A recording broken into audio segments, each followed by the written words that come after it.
Boa noite a todos. Boa noite, gente.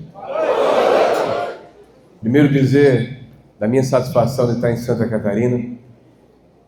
Eu vou chover um pouco no molhado, governador, porque todos os discursos que eu ouvi antes do meu, todas as falas que foram proferidas aqui, foram no sentido de mostrar o amor que esses representantes de Santa Catarina têm ao seu estado e ao seu povo.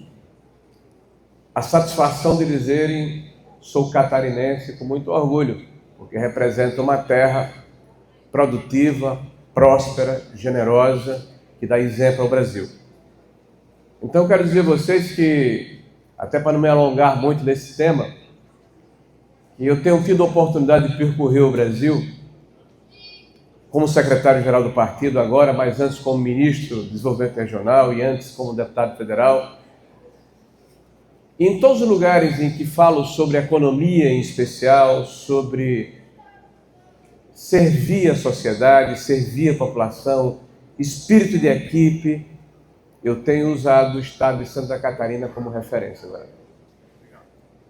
Porque Santa Catarina consegue de forma quase que homogênea distribuir o crescimento pelo estado.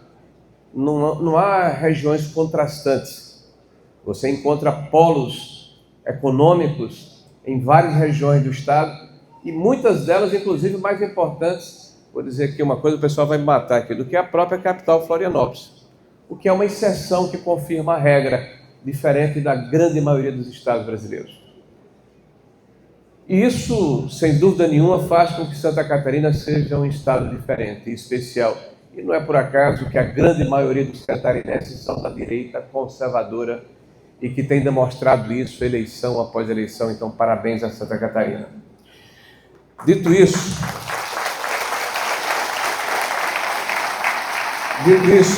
eu quero, governador,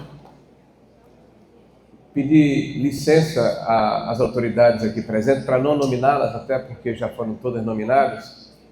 Só me agradecer aqui ao Jorge Seif, que é senador comigo lá no Senado da República.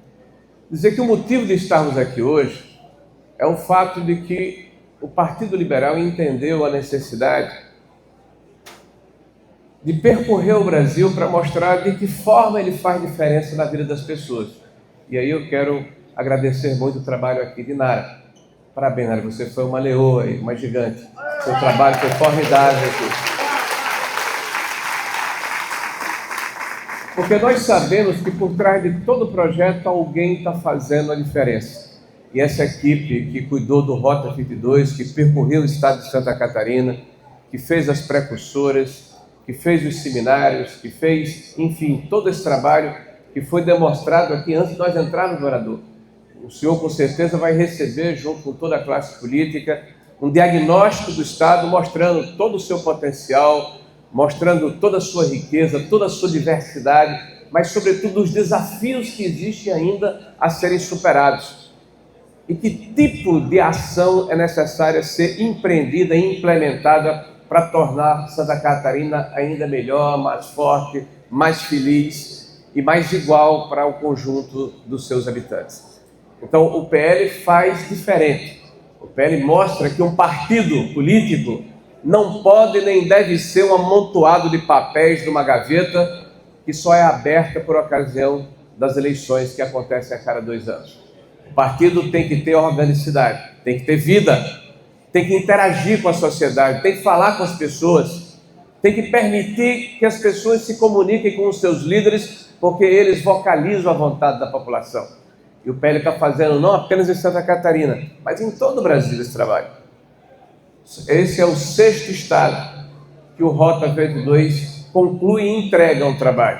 E nós pretendemos, governador, e precisamos da sua ajuda para que sempre nos anos ímpares, aqueles em que não há eleição, o partido faça o seu papel de, junto com a população, apontar caminhos e legitimar esses caminhos com a participação da população, como aconteceu com o Rota 22. Então, parabéns ao trabalho que foi feito, mas é importante realçar que esse não é apenas um evento político, é um evento onde há a responsabilidade de um partido que é o maior partido de Santa Catarina, mas, por favor, senhores, é o maior partido do Brasil, e eu vou provar isso para vocês daqui a pouco.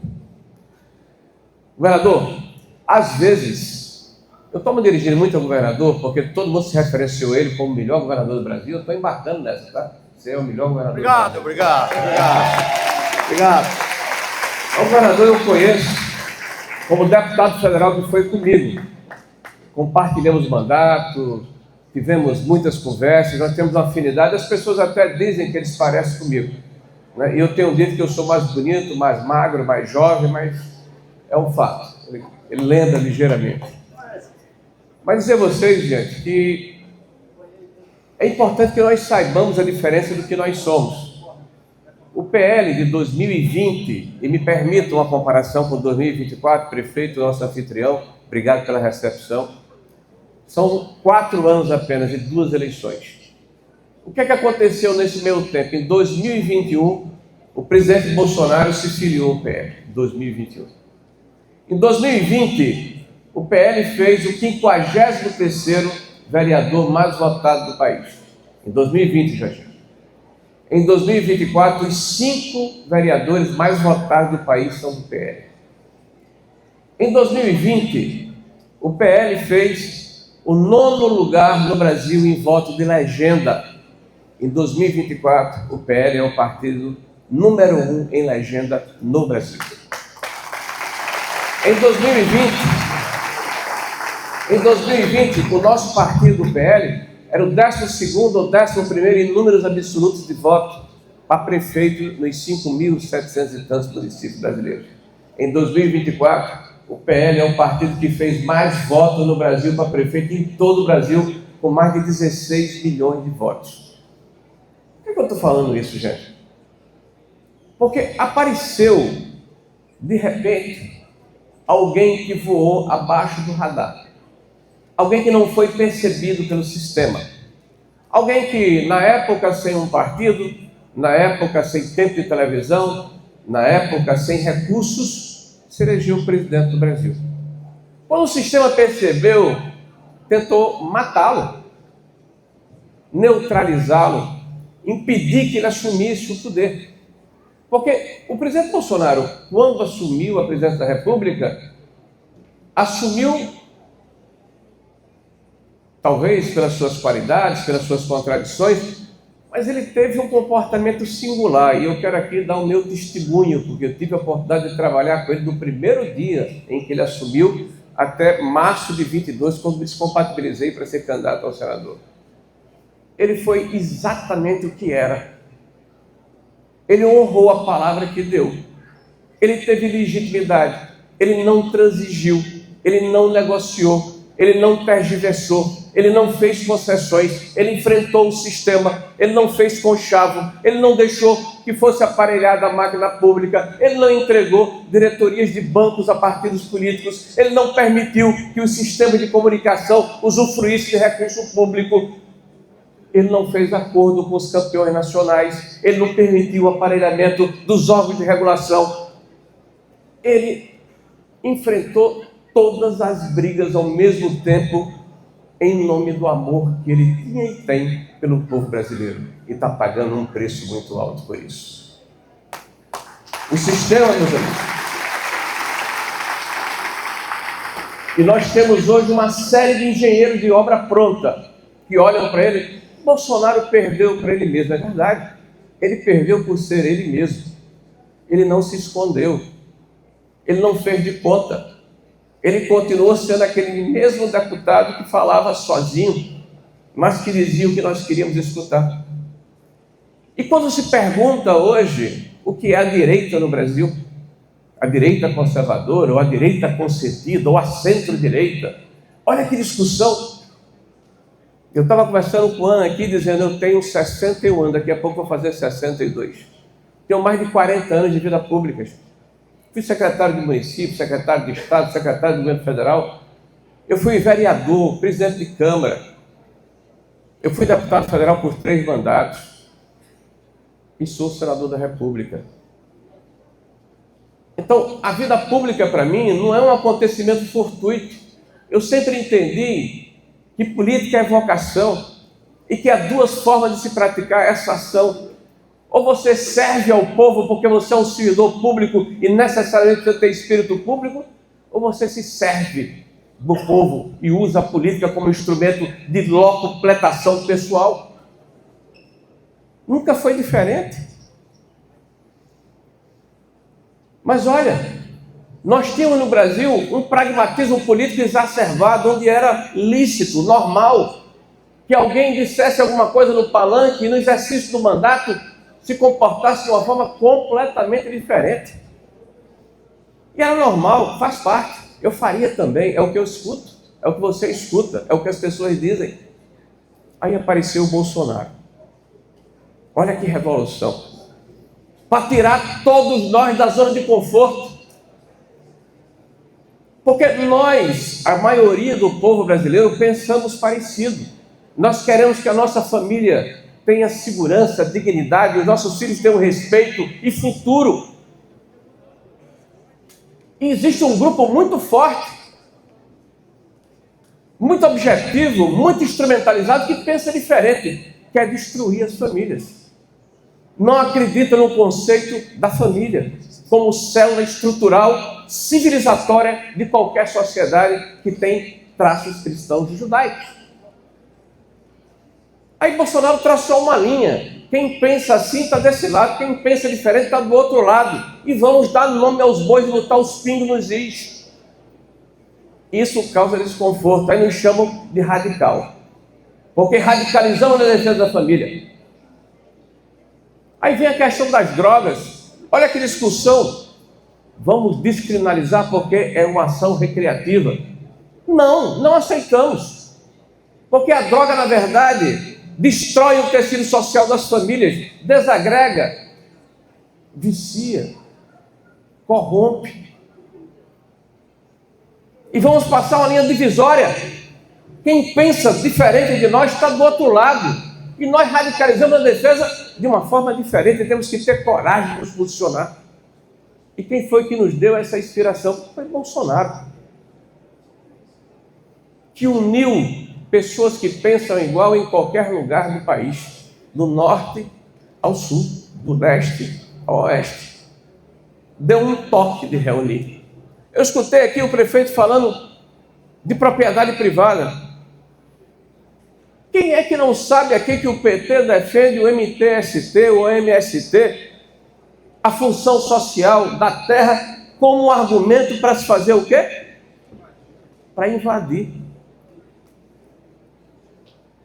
Obrigado, amiga. Para invadir. Invadir, destruir, se apropriar do que foi laboriosamente construído por famílias por gerações.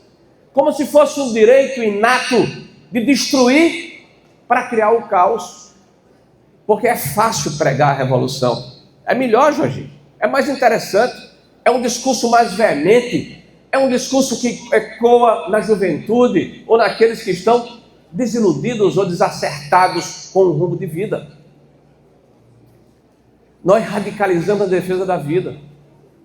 E eles dizem que aborto é uma questão de saúde pública. Vamos traçar um divisor de águas. Quem pensa diferente está do lado, quem pensa como nós está do outro lado. Isso tem que ficar claro.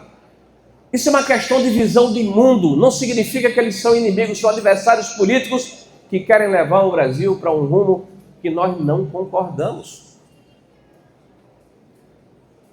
Falar disso, a respeito disso, de assuntos que são controversos, difíceis, espinhosos, ter a coragem de se posicionar, de nadar contra a maré do politicamente correto, de dizer que é importante termos um país para nos orgulharmos e percorrermos o Brasil de norte a sul e vermos as pessoas envergarem as cores do Brasil de novo, com orgulho. Como eu ouvi aqui aqueles que me antecederam falarem com orgulho de Santa Catarina, a minha pátria é a minha língua. E eu amo o Brasil.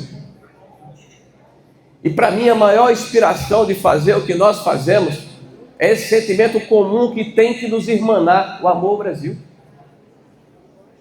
O amor ao nosso solo, à nossa pátria, à nossa gente, e a responsabilidade de sabermos que as nossas posições legam ao futuro a sociedade que nós vamos oferecer aos nossos filhos e aos nossos netos. A política tem consequência, o voto tem consequência. E quando você escolhe alguém, você dá a essa pessoa um mandato. E aqui prefeitos e vereadores dos mais diversos lugares de Santa Catarina vieram abraçar o seu governador. E veja, quando você dá um mandato a alguém, olha que coisa poderosa é o mandato, porque sai da intenção a materialização do gesto. Você dá a essa pessoa a condição de tomar em seu nome decisões que vão afetar a sua família e seus filhos. Olha que força é o mandato e que força é irresponsabilidade é o voto. Mas o mandato não pensa sozinho, não tem autocrítica, não se move só. É como a cadeira que vocês estão sentados, é um mandato. Serve para dar conforto a quem está nos ouvindo, mas serve para no momento de raiva você empunhá-la como uma arma e quebrar a cabeça do adversário. Desculpe o exemplo extremado, mas é assim. É um mandato. Então, vejam a situação em que nos encontramos. Santa Catarina, que é referência para o Brasil, queria, espero, trabalho, para que no futuro nós tenhamos muitas Santa Catarinas. Que esse exemplo de amor à sua terra, de disponibilidade, que esse exemplo de trabalhar juntos, de pensar diferente, de ter empreendedorismo, inovação, resolutividade, vontade de mudar, seja um sentimento comum para todos os brasileiros. Nós somos um Brasil que tem 94 milhões de brasileiros dependentes de programas sociais. E nós sabemos que a fome não espera. Mas os programas sociais não podem ser um fim em si mesmo, retroalimentado por uma dinâmica em que esse cidadão fica dependente do Estado. Trabalhar políticas emancipatórias de qualificação, de educação, de preparação para o mercado do trabalho, ter a coragem de botar o dedo na ferida, de fazer diferente, de propor de forma diferente, de sair e pensar fora da caixinha. É isso que nós estamos construindo como partido. Eu falei aqui do tamanho do PL, vocês têm ideia do que é isso? Eu estava em Rondônia há um mês atrás, há 20 dias eu estava no Mato Grosso do Sul, hoje eu estava em São Paulo pela manhã. Eu percorro esse país e aonde eu vou, converso com as pessoas e renovo a minha esperança e minha fé nos brasileiros e no país. Tem muita gente boa por aí. Tem muito brasileiro que pensa como nós pensamos. O que nós precisamos, governador, senadores, deputados, prefeitos, líderes políticos que têm uma responsabilidade de passar para outros a visão que eles têm. O que nós precisamos é não desistir do Brasil. É não achar que a coisa está resolvida. É não achar que eles venceram, porque é isso que eles querem. Quando nos emudecem, quando nos censuram, quando nos perseguem de forma injusta, quando utilizam a jurisprudência da exceção, o que eles querem é aquebrantar, é impedir que as pessoas se indignem. O que eles querem é que esse estado de coisas seja banalizado. E nós não podemos permitir que isso seja um novo normal. Então, governador, classe política, Partido Liberal, nós temos a responsabilidade de fazermos um partido que tem essa visão. Um partido programático, um partido com espinha dorsal, um partido com ideais e com condições que nos irmane de norte a sul do país. 2026 está aí. E nós vamos vencer, gente. Eu não tenho dúvida nenhuma, nós vamos vencer. Com a força de vocês, com a força do Brasil, com o exemplo de Santa Catarina, mas sobretudo com a fé em Deus. E com a sensação e com o sentimento que nós temos a responsabilidade de fazer a nossa parte. Então, parabéns a todos os envolvidos aqui nesse projeto. Essa é a mensagem que eu trago do nosso presidente Valdemar. Há 10 dias atrás eu estive com o presidente Bolsonaro e fui visitá-lo na sua residência. Na ocasião, disse a ele qual era a minha agenda. Ele me pediu uma única coisa.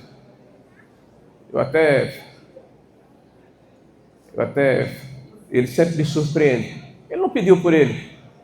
Ele disse: onde você vá, aonde você andar, onde você estiver, peço uma coisa às pessoas: não desistam do Brasil.